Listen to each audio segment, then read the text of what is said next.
ముఖ్యమంత్రి చంద్రబాబు నాయుడు రాష్ట్ర వ్యాప్తంగా 3 లక్షల ఇళ్లను వర్చువల్గా ప్రారంభించారు.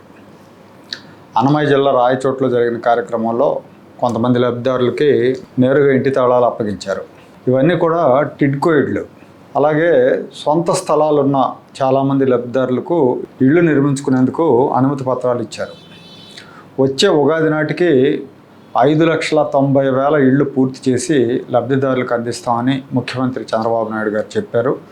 2014-19 మధ్యలో చంద్రబాబు ముఖ్యమంత్రిగా ఉన్నప్పుడు 10 లక్షలకు పైగా టిడ్కో ఇళ్ళు నిర్మించారు.